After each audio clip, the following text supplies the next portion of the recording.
The core is rotten, and I can behold the tide. Hey everyone and welcome. In this video we're going to be having a look at Euro 2020. Now I'm not a football fan anymore. I used to be, but not anymore. In fact, to the extent where I actually call it soccer now, because it's been Americanized, hasn't it? So soccer is closer to the mark than football, or possibly foosball. Well, as we all know, the narrative that they're playing at the minute is that England's racist because we've been sending nasty, horrible tweets to England football stars. Now, before I get into the actual video, I'd like to tell everyone, I repeat myself again, for anyone new, I'm colourblind. I was brought up colourblind, I will die colourblind. I believe colourblind is the only true not racist. So I have got no interest whatsoever in a footballer's immutable characteristics. All I care about is how well they play, and that's it, pretty much. Well, as we know, they've been trying to say that they've been bombarded with racist tweets and racist Instagrams. So I thought we'd have a quick look through it. Now, this is an article that's effectively carrying on what Jordan, Kate Price, has been trying to get done for quite a while, and that is to get people not just censored but made into criminals for online abuse. Now Katie is a prime example of someone that wants to purge everything of something you don't like to make it safe for you. It's narcissistic, very narcissistic, and very selfish in my honest opinion. But this is her trying to get not just these people banned from the platforms, but also from football for life. Now it makes me think these people are probably not football fans, to be honest, but so I thought we'd have a look through exactly what all of the furore is about. Now this is our MPs, Angela Rayner to start with. As she says, the racists who have been abusing players online should be banned from football grounds. Does anyone think Angela Rayner's ever stepped foot in a football ground? She doesn't strike me as the sort. On a side note as well, it's good to see that, and very interesting to see that first comment. Good to see Kay more active on Twitter. Next stage is to concentrate on what Labour stands for and what our policies are, because I don't know.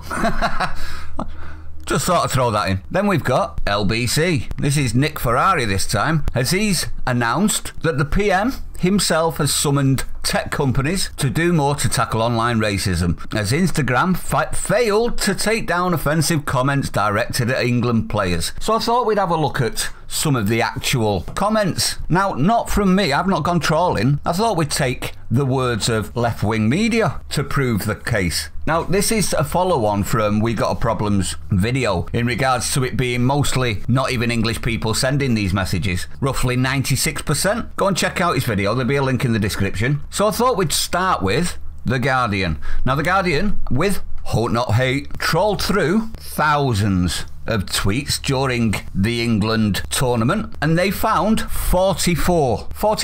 And this was for the 3 games up to the final. So 44. So I thought we'd have a look at the BBC. Maybe the BBC can shed a bit more light. Now they went onto Instagram and trolled through thousands of Instagram posts to them, and they found 105 accounts on Instagram that had sent abusive messages, but out of the 105, only 5 of them were in the UK, not England, UK. Now if you don't believe the BBC, if you don't think that that's correct, I thought we'd have a look at the Channel 4 news. Now they've found 2,000 abusive tweets targeted at Rashford, Sancho and Saka and Sterling after the Euro 2020 final. They also found that there's been an analysis of 850,000 tweets sent to them during the tournament, and of those, 1,913 were flagged as potentially abusive.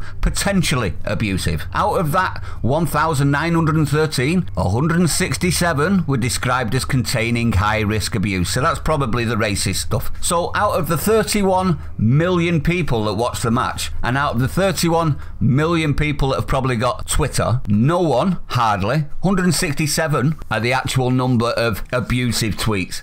That's 0.02%.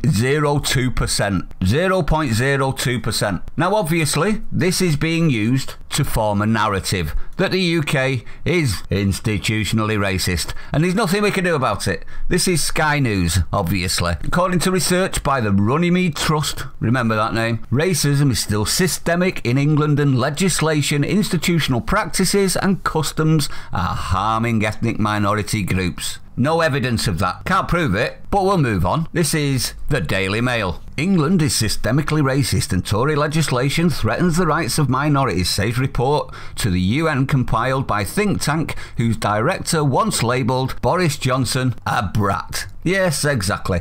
This is the person that we're talking about, the Runnymede Trust spokesperson, and she's found the government in breach of human rights obligations. I wonder if she's biased at all, calling Boris Johnson a brat. I wonder if there's any bias involved in this whatsoever. The last line is just prime example. The report says minority ethnic groups face sustained disparities in the country. They can't prove any of this though, can they? All of the reports into this don't prove any sustained disparities whatsoever, because we have a across the board system. If you're on your ass, shall I say, we have a welfare system to stop you from being disparitized. Absolutely ridiculous this is just more bandwagoning. We must be racist because of a few tweets. Are you serious? And it doesn't help the fact that the government are backing this and are trying to force the social media companies to, one, give our details, and to, two, make an example of us. I say us, it's not me doing this obviously, because I'm not that stupid, to be honest. If anyone's out there, don't be sending racist tweets to people. It's not